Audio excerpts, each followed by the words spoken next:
and welcome everybody to today's webinar, How to Implement Service Virtualization for Financial Services. I see we have a big audience and it's fantastic to see all you guys today. Let's go ahead and talk a little housekeeping before we get started.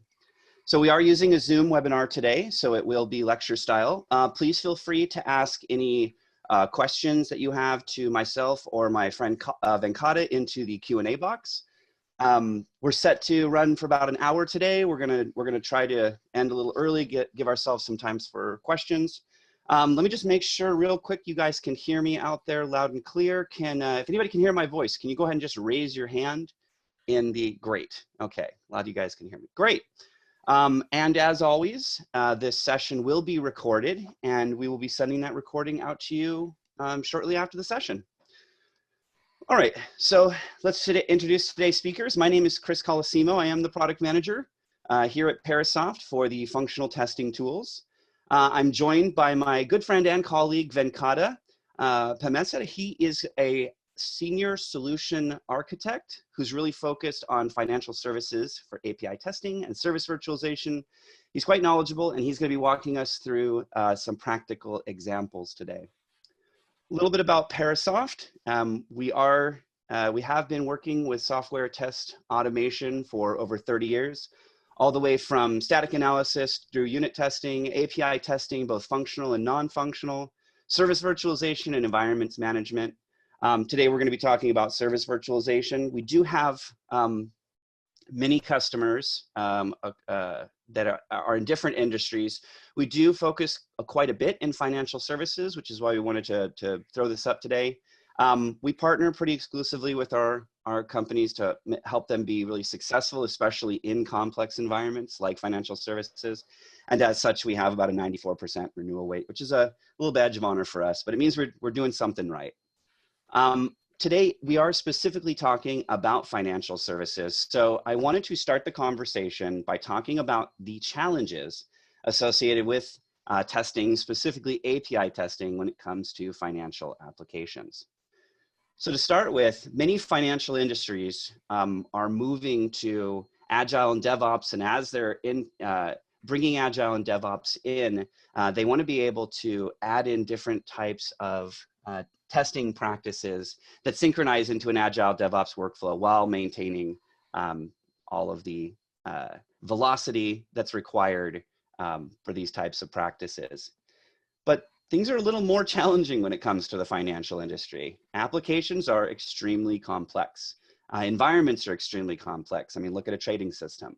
And they may interface with many endpoints, both public and private, that need to be validated end to end.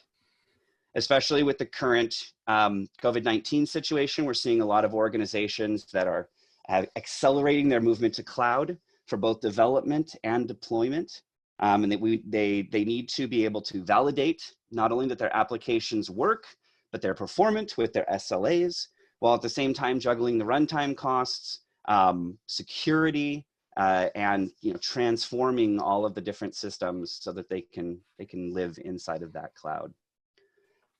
As a result, some APIs may not be available for testing in those environments, either because they're currently being developed, or they're unstable or unavailable, or maybe they just don't belong to you. It can be also difficult to validate all of those APIs when they're moving to the cloud, when we're changing out something in our architecture. So finally, or second to last here, testing the APIs requires access to relevant and useful data. But this is particularly difficult for financial organizations because a breach could mean devastation and brand erosion.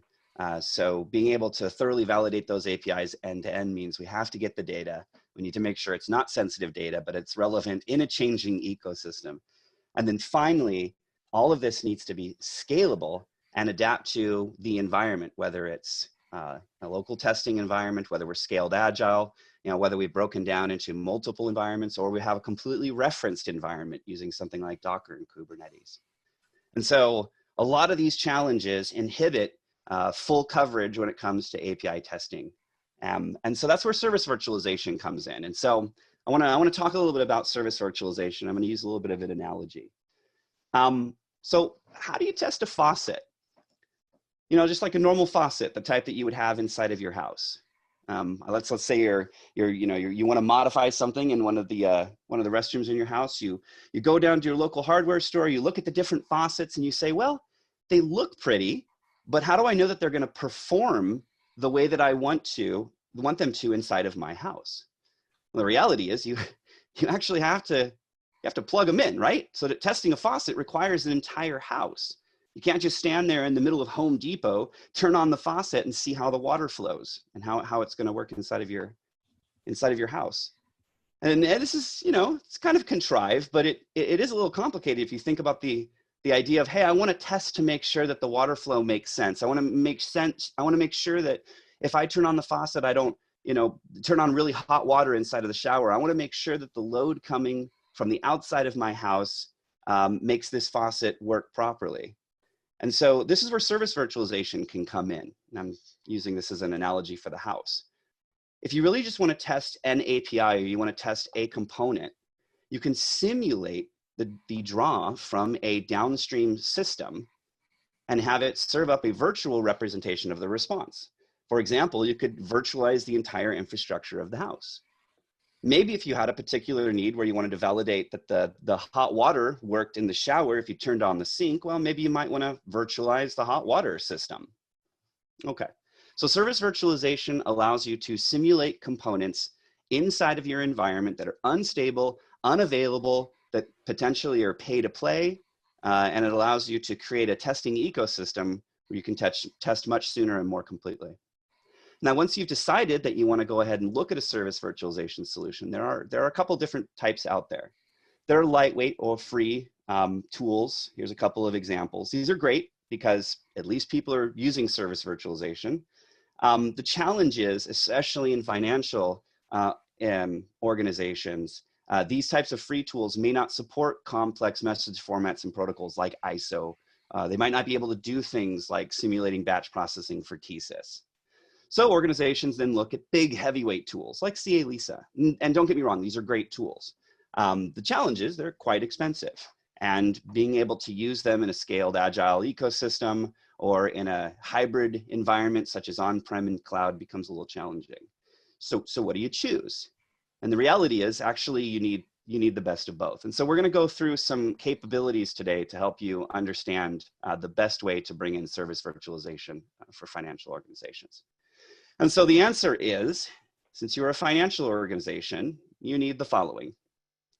Okay, we need to be able to create virtual services from traffic and from service definitions. We need them to be reusable or modular. We need them to be able to support and simulate different security mechanisms. We need to be able to generate test data and do things like REST and SOAP and MQ, maybe fixed length or ISO. We need them to integrate into our build system.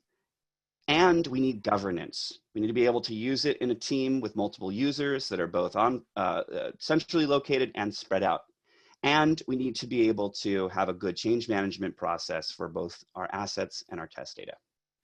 Now, if you're interested, other organizations like telecommunications may be really focused on integration with browser-based DevOps tooling, or maybe they want to simulate web pages or IoT devices. In the healthcare, they're really interested in HIPAA and file transfer and things like that.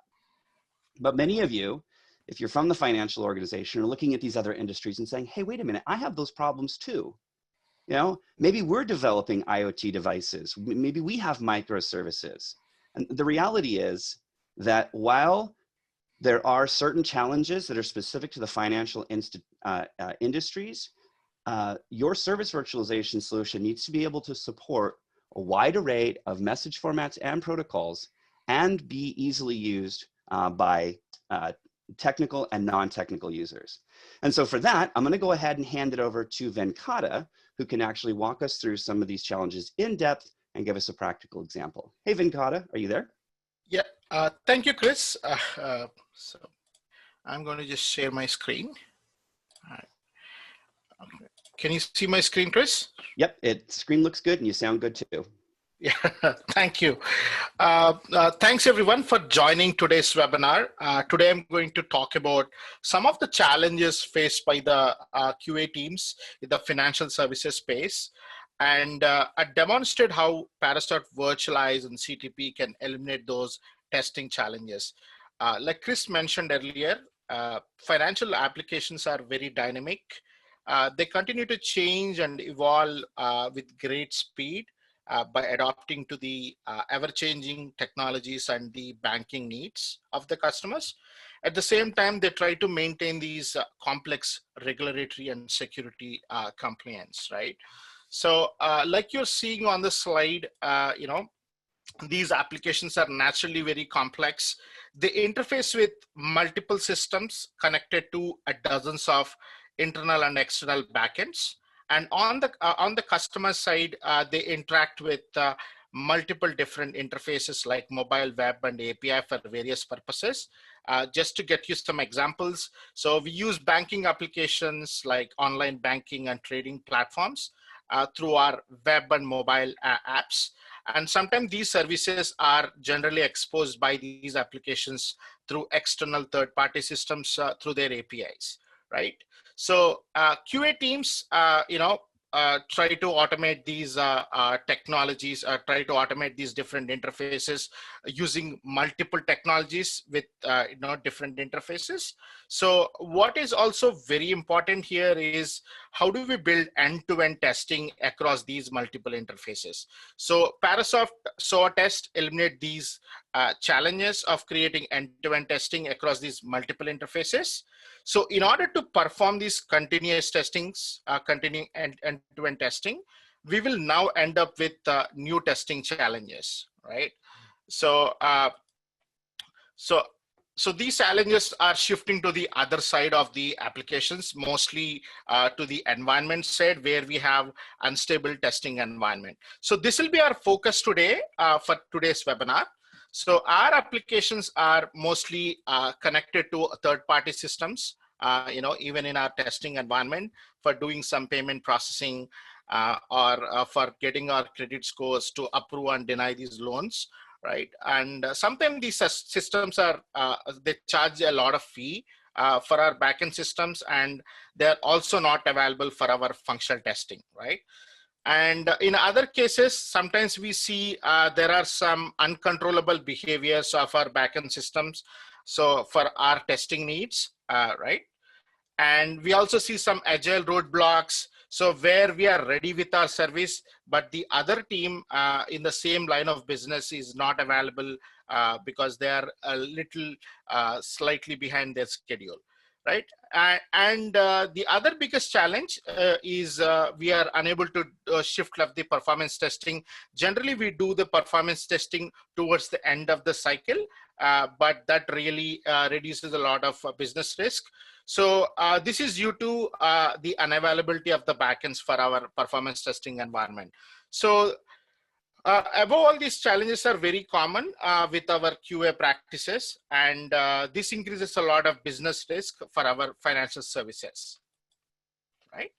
So to make things worse, there are other applications that we depend on, whereas with a wide range of protocols and message formats. So following are some of the common protocols and message formats that we observe in the financial services space. So the most common ones are the synchronous and asynchronous protocols, HTTP, JMS, and IBM MQ.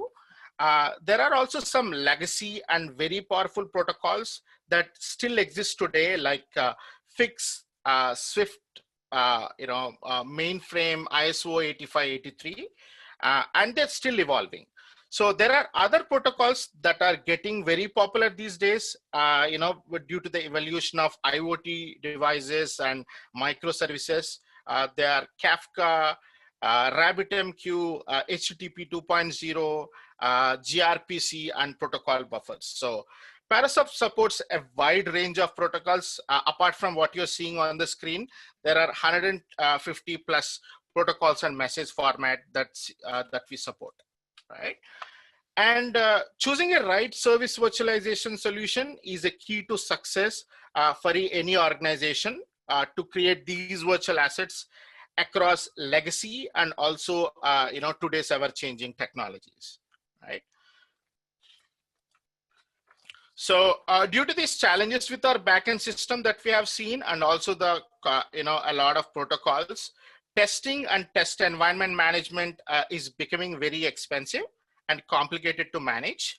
So especially maintaining a proper state for an end-to-end test is becoming even more challenging.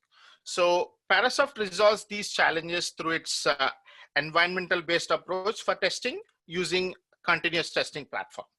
So Parasoft continuous testing platform is completely new, web interface, thin client, provides a consolidated platform for combining API testing, where we have to do testing for multiple different interfaces with multiple different protocols. And it also has a service virtualization, test data management, and even test environment management. So this allows the financial services to shift left the testing effort and accelerate the SDLC to beat the competition and time to market. So from one single intuitive interface, the users will be able to create virtual assets, for the application dependencies. And on the other end, QA can immediately start defining end-to-end test cases, again as the combination of real and virtual backend systems. So now that we have these environments ready, we should be able to use these environment, for our testing, right? So we should be able to provision these test environment instances with the virtual asset that we have created on demand with our CI/CD process. So we have some plugins that we integrate with most of the CI/CD tools, right? And we should be able to spin up these virtual environments on the Docker containers using Kubernetes, or we should be able to spin up these instances on the cloud platforms. So for running our functional testing, performance testing, and also doing some security testing, right? So you are going to see that in a few moments. And if you have any questions related to this, you feel free to put them in the question section, and we will be addressing towards the end of this webinar, right? Okay. So what you're seeing right now is an example Parabank application that we will be using today for our demonstration purpose. Like any other, financial services application, these applications also contain a lot of backend system, queues, and web services, right? Right. So now we are going to deeper into some of these challenges of our functional testing QAs. Right. So there are mostly related to three main reasons, right? So first and the foremost reason is they have unstable testing environment. So, right. The other reasons is even though they have testing environment, they don't have enough test data to test their end-to-end scenarios. Right. The third challenge is the other teams might be behind the schedule and they will not be able to test their applications.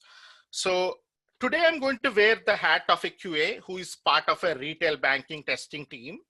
And I will be, I'm responsible for testing some Parabank request loan UI functionality, right? So I'm assuming today is the last day of my sprint and I need to complete my testing by end of the day. And I'm also assuming I have a stable testing environment, created by our test environment team, and with all the necessary services configured correctly for our testing, right? I'm just about to begin my testing by logging into this Parabank application, right? So there is a lot of functionality within the Parabank where I can do some transfer funds, bill payments, and look at the account overviews and all that, right? So, but my focus here is to, my scope of my testing is to test the request loan UI functionality. So here is my request loan UI functionality. Now I'm going to run some transactions and do some testing here.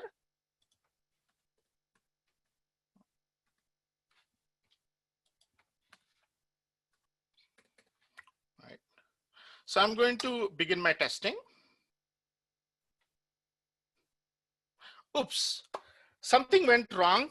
Looks like my environment is down. This is done with an intention to show you the kind of problems the QA face, in our functional testing, right? And this is a very common error that we see in our test environment. Looking at the error, we will not be able to figure out what went wrong, right? So we usually do three different things when we encounter such errors and with our testing environment. The first thing that we will be doing is we will either be requesting a support from the development to investigate what went wrong with this testing environment. The other thing we will be doing is we will be looking at the application log to figure out what went wrong. So we might or might not be able to figure out what went wrong with our applications. The last thing that we will be doing is, if we are in a helpless situation, we will be creating a support case to the test environment team where they will be looking at the environment and then they'll be fixing the test cases, right? They'll be fixing the test environment. So the biggest challenge we have today is how do we continue to test this application and how do we, complete my agile user story, right? So this is when service virtualization comes into picture, like a savior to help our QA teams, right? So what I'm going to do right now is I'm going to switch my screen to Parasoft continuous testing platform. So where I'll be logging into this thin client web interface, right? Sorry about that. So what you're seeing right now is the environment manager interface. On my left-hand side, we can see there is a number of applications that I generally test. So if you get into our Parabank REST and SOAP environment, so you can see on the screen, it's a graphical representation of how our environment is complex and how it is, how the different systems are interconnected, right? So currently the environment that I am using is this retail banking testing environment, right? So now you can see different components that are currently available inside my environment and how they are connected. And also I can see something like a health check on top of each and every component. So here on my loan processor service, there is a alert symbol which says currently my endpoint is currently offline. So this might be the reason why my application is not working as I expected. There is an error thrown, right? So at least now I have a reasonable answer why my service is, why I'm not able to test. So to dig this issue even further, what I can clearly do is I can get into the event details and then I can look for the error messages that I have seen. So I can filter out all the traffic. So I can now look at the error messages. And if I look at the error messages, so you can see this is the latest timestamp based on the timestamp here. I can select this error and figure out what went wrong. You can now see there is a connection error that happened. So this might be the reason why I'm facing this issue. So I can now copy paste this message into the ticket that I have created and let the test environment team work on this and until I get my new environment, right? So meanwhile, what I can simply do is I can switch back to the workspace, right? I can get into the retail banking testing environment. In the interest of time, I have already pre-built some virtual assets, for service virtualization. So I've already pre-built that would cater to multiple different issues that we generally encounter with our testing environment, right? So right now we have built a lot of virtual assets for performance testing, functional testing, and I've also created some special behaviors. So right now I'm doing functional testing. So I will be selecting these functional testing virtual asset and I'm going to provision this. So when I say provisioning, means it is going to collect all the artifacts necessary for deploying this virtual asset into our testing environment, right? So now my provisioning is completed, and I can also see my health check is green. I can now switch back to the loan processor, Parabank, and then I can continue to do my regular functional testing, right? So you can see now I was able to get the response back from the backend system. So this is how you can unlock the QA teams, for doing their functional testing with the help of Parasoft Environment Manager, right? So far we have seen, how we have done functional testing, right? But it not only helps to do functional testing, but also it helps to do performance testing to a great extent. So in performance testing, we now have some new challenges, right? Which are completely different from what the functional testing team will be facing.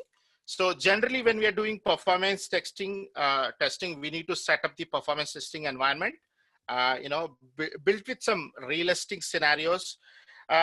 Most of the time, our organizations don't really have environments or budgets to create these performance testing virtual assets, right? Performance testing environment. So they try to push this performance testing. That's the reason they try to push this performance testing towards the end of the cycle, which means it is going to increase the business risk.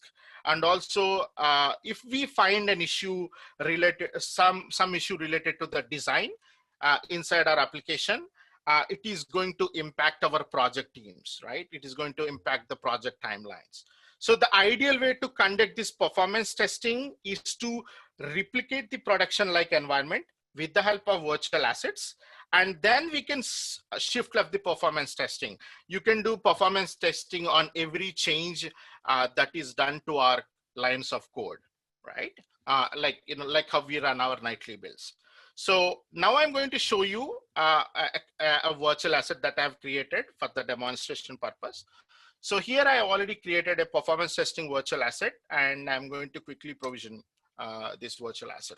So what this performance testing virtual asset is going to do is, it is going to now mimic the real service. This real service, let's assume it is responding back with some delays of 10 seconds. So we have already configured the same virtual asset that we have used earlier to respond back with some, with the delay of 10 seconds, right? Now I can go back to the loan processor, right? So, and now I can continue to do my performance testing. Either I will be running a load runner against this application, or I will be doing some API testing for validating the scalability and reliability of my application. So I can hit apply now. Now our application is waiting to get the response back from the backend system. It is going to take some time because we configured with a delay of 10 seconds. So we can clearly observe how our UI is behaving with those delays, right?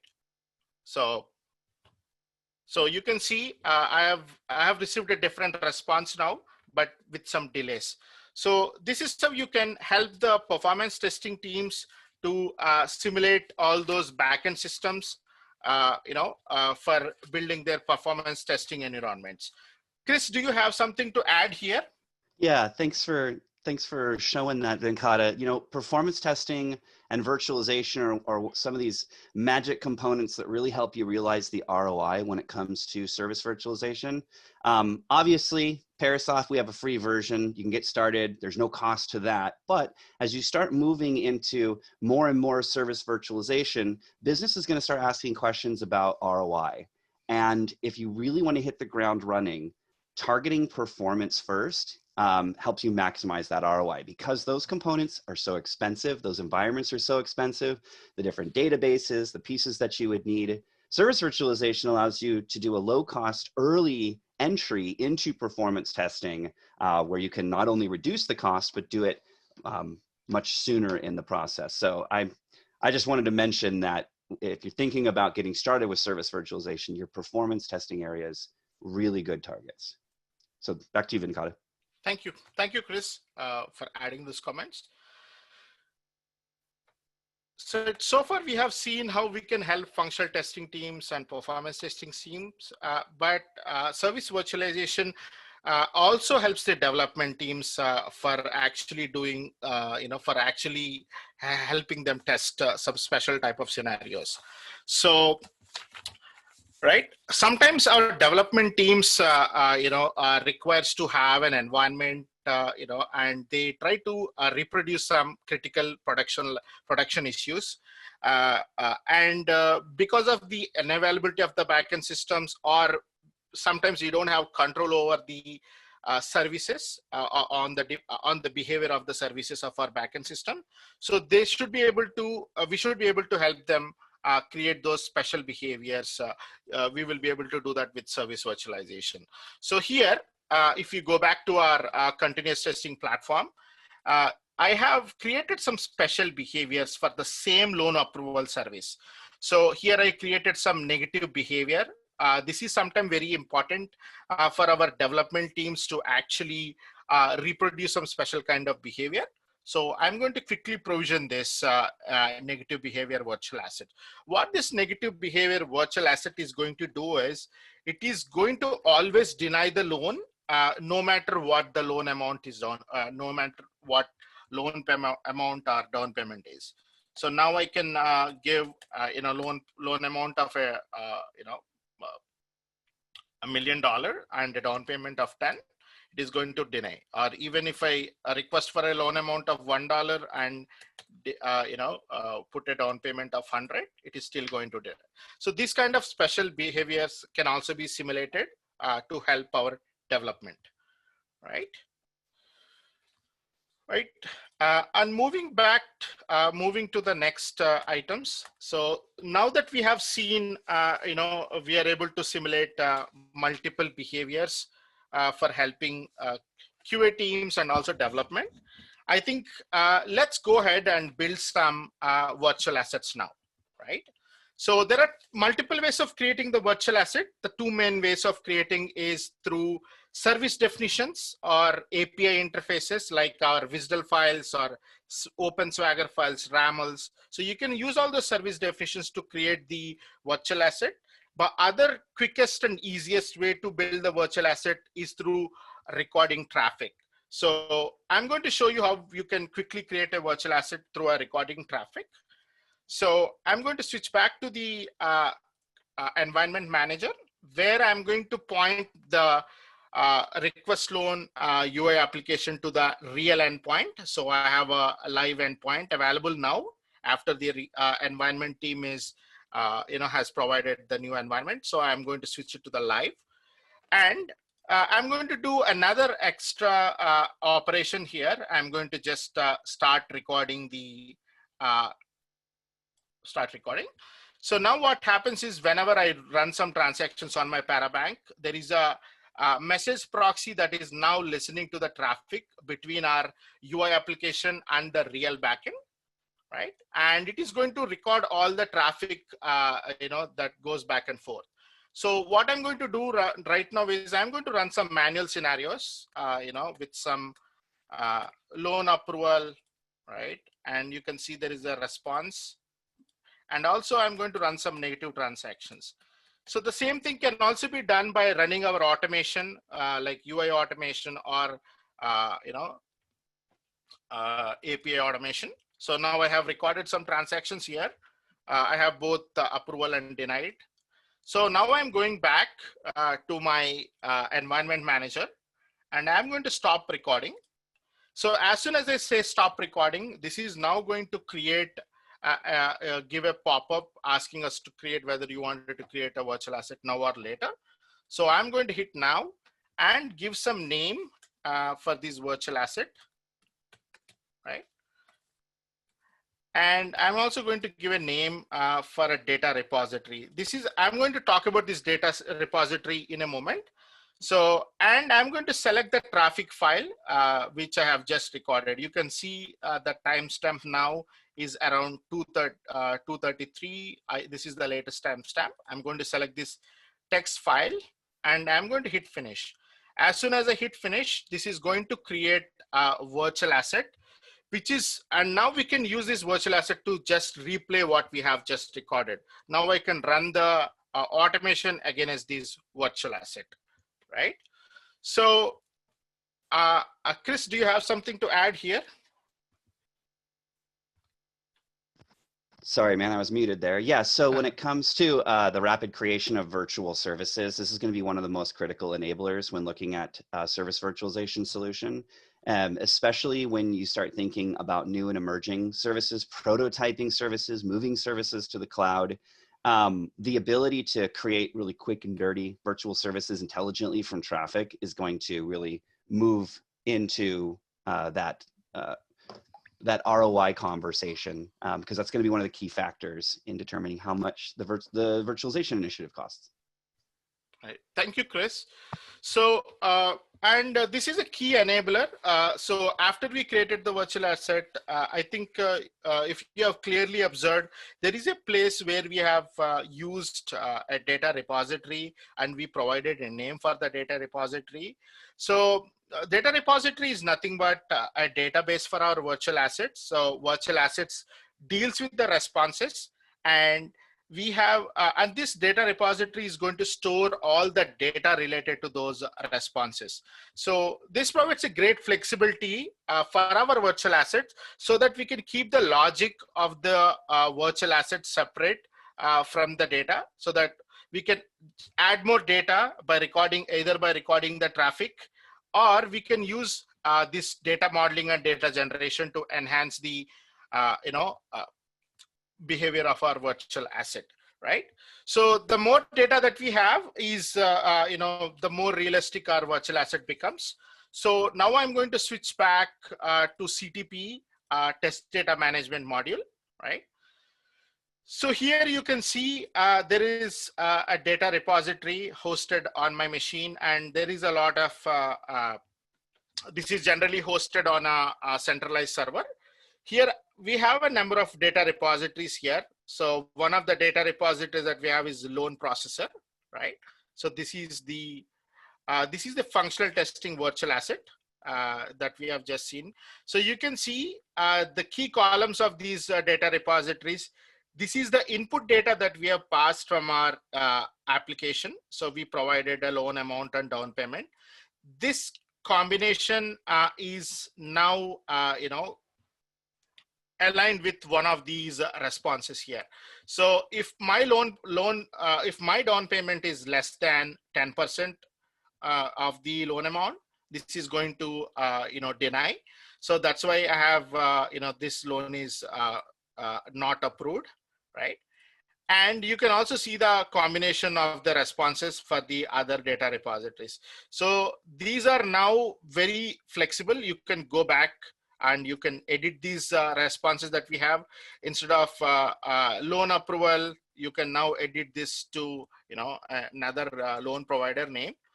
So, and this data is now converted into a data model, right? Okay. So whatever data model that we have seen here, so this is nothing but a pictorial representation of the data that we have seen. And also it has a relationship between the responses and its own data members. So now on top, so once we have this model ready, this is like a template for us, and we can use this template for our for performing other operations like data generation, like subsetting of the data and doing data masking. So you can also provide some constraints. So if you see here, if I wanted to generate a data set for a response date between start and end date, we can always generate the data. So now I only have 4 rows of data. Like I said earlier, the more data that we have in the virtual data repository, the more realistic is our virtual asset. So we can go ahead and generate another 100 rows of data. So this is very powerful. So you can see now the new data repository is created with more rows of data. You can see, right? So this is how you can use this test data module for doing other traditional test data operations against the virtual assets, right? Chris, do you have something to add here? Yeah, well, test data and service virtualization are some of these fairly ubiquitous challenges that go hand in hand in modern test environments. You know, many users will reach out to us and say, hey, I have a test data problem, and they're looking directly at our test data manager to generate data. But it actually turns out that they have a service virtualization problem because they don't have enough databases, or people are stepping on each other in databases. And vice versa. Somebody will say, hey, I have a service virtualization problem, when actually it's a test data problem. They just didn't have enough rows of data to satisfy all the testers. I actually think that test data, modern test data, is a combination of what you're seeing here and service virtualization, which Venkata showed earlier, where you can not only simulate the service, but you also simulate the vehicle by which that data is provided, a REST service, a database, things like that. Having a good test data management solution coupled with a service virtualization solution will really unlock the ability to use your test environments unconstrained by multiple users. Great. Thank you, Chris. So, and sometimes we don't have the luxury of, recording a lot of transactions. So we can also use the regular expressions called correlation criteria. So if you look at here, if the don't, so you can actually use these regular expressions in place of actual data that is recording. And this is how you can also enhance and make more, make our virtual asset more realistic, right? Right. Now that we have seen, we are able to create multiple different environments here, right? And we also have Parabank environment.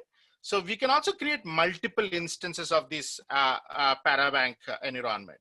So we can now create different instances for functional testing, for performance testing, or for any other special behaviors. And this configuration can be stored here inside our CTP, right? So now that we have seen all that, we should be able to spin up these dynamic test environment using our CI/CD process, right? We have a plugin integration with most of our continuous testing, continuous integration process, right? Now I'm going to switch my screen to my Jenkins, where I have created a sample job for actually provisioning a dynamic test environment. So here, this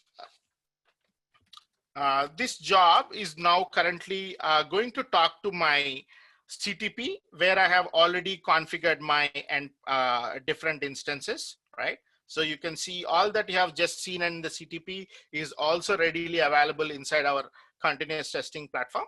So you can select to one of these virtual instances, and we can provision this. Also, you can so you have seen the data repositories, and these data repositories can now be also created inside Docker images, or you can use other cloud-based platforms to create these environments against, right? So, and now you can save this and build now. Once you build, this is going to create a new testing environment for us configured, right? So now,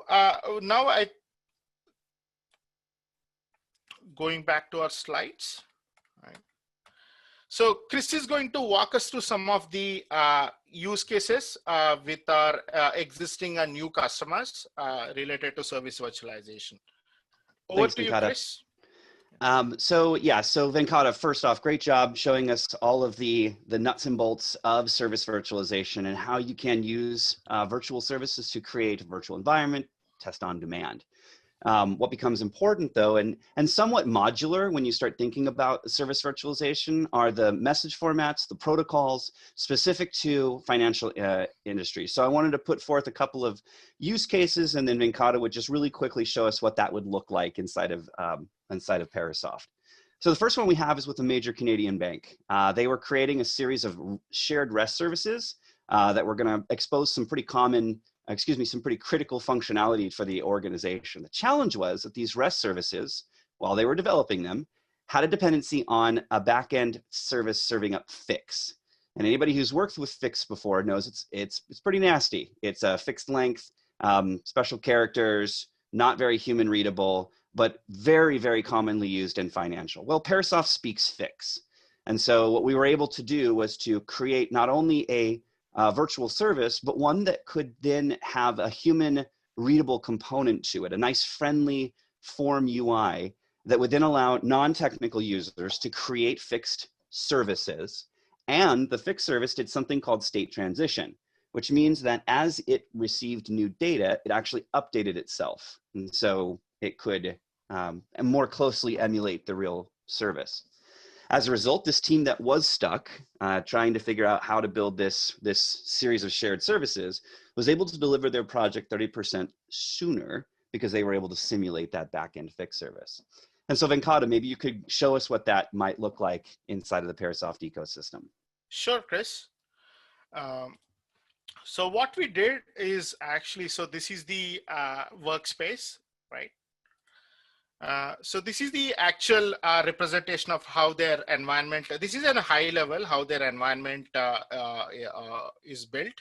So this is the RESTful API that they wanted to build for the shared services. What we did is we placed a proxy between the, not the proxy. So we actually created this fixed length message, right, service. So this is created using our intuitive interface, using our virtualized desktop. And then we are able to spin up these instance and create this virtual instance. And then we're able to quickly provision this instance for their testing from their continuous integration platform. And then we are able to significantly reduce their time for testing. And then we are able to deliver the project on time, right? Right. So we have another interesting use case, right? Yeah, credit cards. So not only thinking about the privacy piece of credit cards, credit cards, financial services, it's one of these necessary evils that's integrated in just about everything that we do. And the way that we communicate with some of these credit card batch systems like MasterCard is over a special protocol called ISO 8583, which has multiple channels, multiple dialects. But one of them that's fairly ubiquitous, again, is the ISO 8583 ATM or Visa protocols that are used in the MasterCard systems. And so we had a use case where a team was trying to thoroughly validate a flow that went from their systems to a third-party system, MasterCard, and they wanted to validate the end-to-end process. Now, MasterCard will provide you a sandbox, but anybody on this call that has worked with that understands those are really expensive, and you have to pay per use. So they wanted to be able to do this, and again, they didn't really have access to that environment, and they were scheduling time and stepping on each other, and so they were able to use Parasoft to simulate the responses coming from the ISO 8583 system. Again, creating a nice structured tree to show the messages, and then as Venkata showed earlier, then create representations of all those services in an environment, throw some test data in there, and then create copies or clones of the MasterCard sandbox, which, as you can possibly imagine, saves a whole ton of time and allows the teams to work in parallel. In this particular case, what they were going to do, they had planned to do in 2 months, they were able to immediately approach, saving them 60 days effort on that individual project. So Venkata, why don't you give us a look at what that would look like? Yeah, sure, Chris. So this is the use case that we wanted to walk us through. So this is for a payment provider, like Chris mentioned. So this is especially for testing our point of sale devices and the merchant integration. So this team don't have the scalability of their testing environment because it is connected to a third-party sandbox, and that sandbox is so expensive. So what we did here is we are able to spin up a proxy between the payment processor and the MasterCard network, and we are able to record those transactions like we have seen in our Parabank example. And then those transactions are recorded, and we are able to quickly create these MasterCard network, right? And we are able to provision this inside their environment. What we have generated here is we are able to create an on-demand virtual instance when and the teams are able to use that virtual instance whenever they wanted and however they wanted. And at the same time, we are able to reduce cost to a significant level, and we are able to also deliver the service on time, right? Right. Hi, Chris. Yeah. Okay. Thanks for that, Venkata. I was just looking. We have a ton of questions right now, so let's start wrapping it up, and we can start going through these questions. So, thank you, Venkata. Good demonstration. I know everybody on the call, there was a lot to look at there, but the financial industry is huge, as you know, because you're here. And so we wanted to be able to cover many aspects of not only how to create and deploy virtual services that would emulate the real service, but how you could rapidly create those virtual services. And then once you had them, how you could stuff them with test data, performance configurations, put them into your CI pipeline, and deploy environments to test anytime, anywhere. And so as you can see, as I'm going down through this, the Parasoft Service Virtualization solution uniquely gives us the ability to do just that, while at the same time supporting what's important to you, which are financial services, message formats, protocols, and through masking in our data generation, the ability to create private data for your data models. So Venkat, I think that's all we have time for here today. Let's go ahead and proceed to the next slide here. If you guys want to learn some more before we get to questions here, we have our free community edition, which you can get started with. Take a look at our YouTube channel to see different examples. And as always, we have our blog, which will go into great detail, some of the capabilities that Venkata was showing today, as well as some of the other crazy things that you can do with service virtualization. Now, Venkata, we have a lot of questions here. I'm just going to start picking some off real quick. And if you do have questions, everybody, go ahead and throw them into the Q&A box there. Let's see here. Do you need to create separate assets for functional and performance for the same backend message? So Venkata, I'll take this, and if you want to add anything to it, go for it. Okay. No, you do not.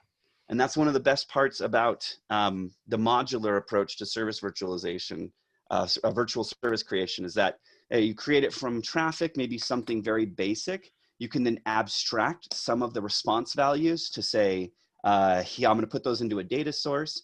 And then you create different data sources, one for your functional, one for your non-functional. In your functional environment, you want very realistic behavior. And I want the data to change, and I want it to be very specifically correlated to both positive and negative cases. In your performance environment, you may just want it to always say yes, yes, yes, yes, yes, but I want it to be really fast. So I'll take some of the correlation out of the data. And so for service virtualization, you do not have to recreate those assets. You create one asset, you give it different configurations, and then in the environment management solution, you can easily swap between those different configurations, and the different team members can do that. Venkat, I didn't know if you wanted to add anything to that. Yeah, so those different configurations we call delays. I mean, we call it performance profiles. Those performance profiles can be applied against those functional testing virtual asset, and then it becomes a performance testing virtual asset. And in order to get those delays, so you can either configure fixed delays, you can configure a range of delays, or sometimes, let's say I wanted to get the realistic data from my production. I can talk to AppDynamics, Dynatrace, and pull those profiles, and then we can apply the same behavior like in the production to our performance testing environments. Thanks, Venkata. All right, so I think the second question actually was the same as the first. Do you still need separate assets for the different type of behavior? I think we already answered that one. This is a cool question. Are you using the Smart API test generator to record virtual assets? So it's a multi-part question. So no, actually, this is not the Smart API Test Generator. For those who don't know, we have an AI-powered API testing solution that's pretty popular right now. It's called the Smart API Test Generator. And what it does is it grabs traffic from the browser and creates API tests using AI. Now, whoever asked this question is really smart because it is kind of the same technology. It's just the other side of the phone call. So in this case, when we're recording the request and we see the response, we apply that same logic to the responses to correlate and determine, okay, what's changing in this request? Maybe those are key columns. And then we can, put the data into the data repository to make sure that all that magic takes place. Here's a secret. Service virtualization actually came first about 10 years ago using this algorithm. And the Smart API Test Generator is actually recently using somewhat of the same algorithm. So really good question. There's some additional things here about RabbitMQ and the virtual assets and recording DTP. DTP is not used for recording at all. This is all virtualized. RabbitMQ can be recorded through the proxy. It's MQ, and the same logic can take place. Here's one for you, Venkata. How were the column keys selected automatically for the data sets? Okay, so while the data is recorded, right, our business logic can actually capture those unique key columns, and it also automatically create those columns, and they're able to, they're automatically created. Yeah. Perfect. Yeah, that's part of that.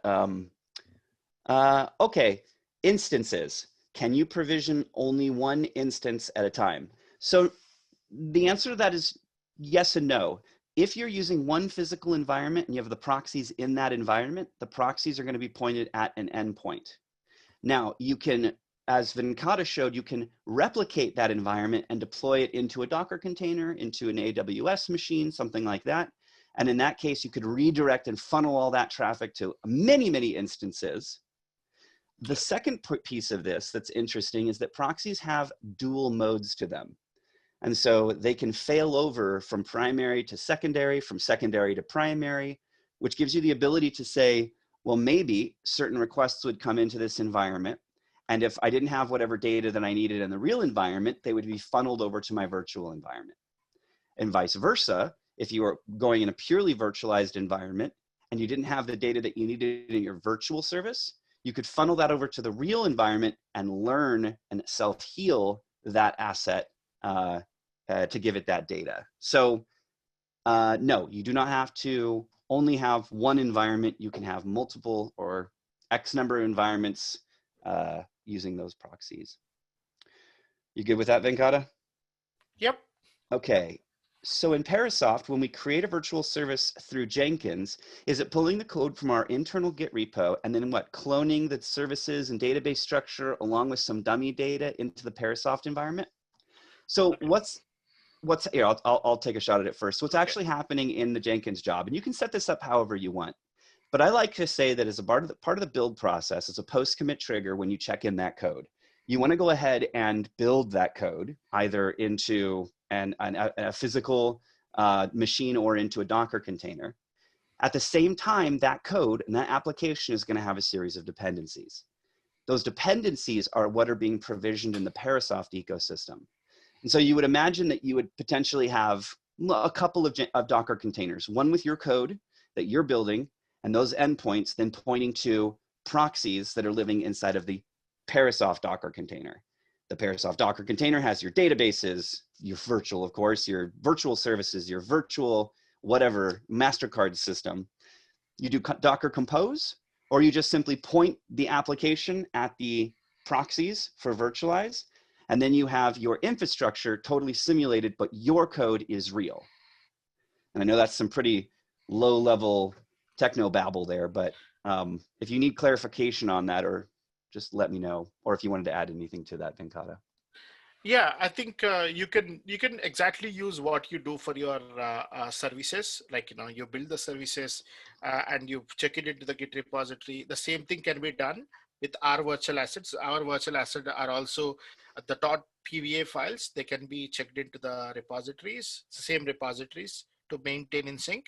And then they can also be, and also you can also reuse what you have built here. You can, using the Jenkins, you can talk to our CTP and then spin up the same gold copies of those virtual assets into the machines that you wanted. Perfect. All right, we're just at time here, but I want to answer this one last question. It's about ISO 8583 and encryption. What about ISO 85? They're encrypted by nature. How can we decrypt the encrypted ISO messages? Parasoft handles that. We will take in your key store. We'll take in whatever encryption algorithm you're using. We'll then decrypt the message. It's handed off to us. We'll do whatever we need to do. We'll re-encrypt a message on the way back out. All right, I think that's everything we have time for. There are a couple more questions, but we'll answer those offline. Thank you, everybody, for your time today. I hope this was valuable to you, and I hope that you enjoy the rest of your week. Thank you, Venkata, for a wonderful demonstration today.